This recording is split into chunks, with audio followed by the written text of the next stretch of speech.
वज़ीर आज़म शहबाज शरीफ़ चयो आहे त भारत जेका ग़लती कई आहे उन जा खेसि नतीजा भोगड़ा पवंदा। भारत के जिन जंगी जहाज़नि ते तकबर हो उहो शाहीननि मिटीअ में मिलाए छॾियो। भारत जी 5 जंगी जहाज़नि खे इबरत जो निशानो बणायो। भारत जे बुज़दिलाणे हमले में संदन शहरी शहीद थिया आहिनि। पहलगाम वाक़े जी आड़ में पाकिस्तान ते थियल हमलो बिना जवाज़ आहे। वाइदो था कनि त शहीदनि जे रत जे हिक फुड़े जो हिसाब वरितो वेंदो। खेते में दहशतगर्दी सबबि सभ खां वधीक मुतासिर पाकिस्तान थियो आहे। हू दहशतगर्दी ख़िलाफ़ जंग खे अंजाम ताईं पहुचाईंदा। बचाव वारे वज़ीर ख्वाजा आसिफ चयो आहे त भारत वधीक हमला न करे ऐं आज़ाद जाच ते इतफ़ाक़ कंदो त पाकिस्तान वधीक क़दम खणण खां पासो कंदो। पाक छिकताण घटाइण लाइ अमरीकी क़दमनि खे भलीकार कयो वेंदो। भारत फ्रांस मां जहाज़ ख़रीद करे सघे थो त हू बि ख़रीद करे सघनि था।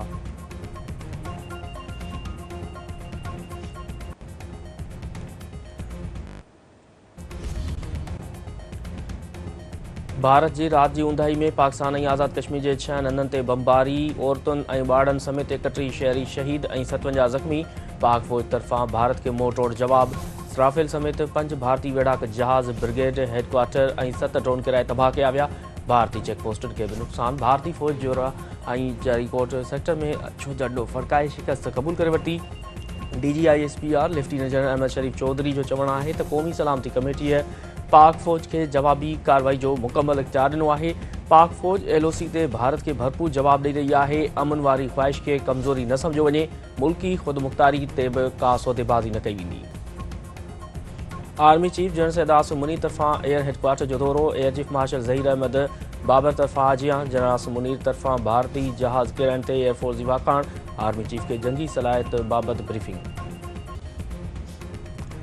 भारतीय फ़ौज जे हमले में शहीद थियल 7 वरनि जे नींग जी जनाज़े नमाज़ अदा कई वई। सदर आसिफ अली ज़रदारी, वज़ीर आज़म Shehbaz Sharif, army chief general Syed Asim Munir, सामूरी फ़ौज जे सरबराह नवीद अशरफ ऐं ॿियनि जी शिरकत।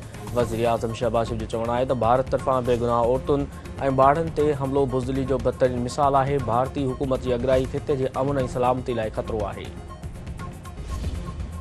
नायब वज़ीर आज़म इसहाक़ डार चयो आहे त हवाई फ़ौज खे खुलियल इजाज़त मिले हा त 5 बदिरां 15 जहाज़ बि किरनि हा। पाक फ़ौज रुगो हमलो कंदड़ भारतीय जहाज़नि खे निशानो बणायो आहे। भारत जे 75 खां 80 जहाज़नि सां 1 कलाक खां वधीक ताईं जंग कई वई। पाकिस्तान भारत ख़िलाफ़ कार्रवाई में चीनी जंगी जहाज़ जे 10 इस्तेमालु कया। चयो पियो वञे त राफेल जहाज़ कम जा आहिनि पर भारतीय पायलट बेकार आहिनि। पहलगाम वाक़े सां पाकिस्तान जो को बि तालुक़ु साबित न थी सघियो आहे।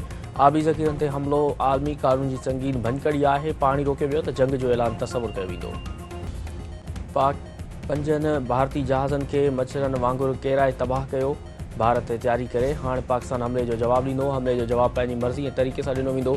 इल्ज़ाम में सचाई हुजे हा त भारत अणधुरी जांच कराइण जी आछ छो रद्द करे हा।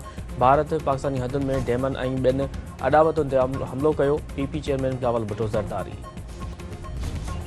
पाकिस्तान जी फंडिंग जे जाइज़े ते IMF एग्ज़ीक्यूटिव बोर्ड जो इजलास सुभाणे थींदो। IMF तर्जुमान तरफ़ां पाक भारत छिकताण ते ॻणिती जो इज़हार। संदसि चवणु आहे त भारत ऐं पाकिस्तान विच में पुरअमन हल ऐं छिकताण में घटिताई जी उमेद आहे। IMF EFF ज़रिए पाकिस्तान जी मुआशी प्रोग्राम जी हिमायत करे थो।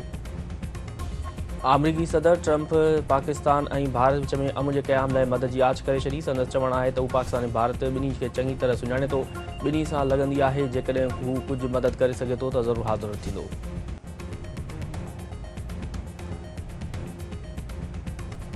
नवकोट भरिसां भील ऐं चांडिया बिरादरी जी ॿिंदुनि में झेड़ो। PP मिनार्टी विंग जो जनरल सेक्रेटरी सूमरो भील क़तल।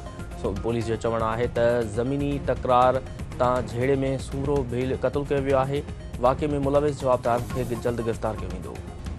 ऐं पनियाकल भरिसां फुर दौरान मज़ामत ते नौजवान क़तल। नूराजा लिंक रोड ते हथियारबंद फुर दौरान मज़ामत करण ते नज़ीर समेजो खे फायरिंग करे क़तल करण बाद फ़रार थी विया।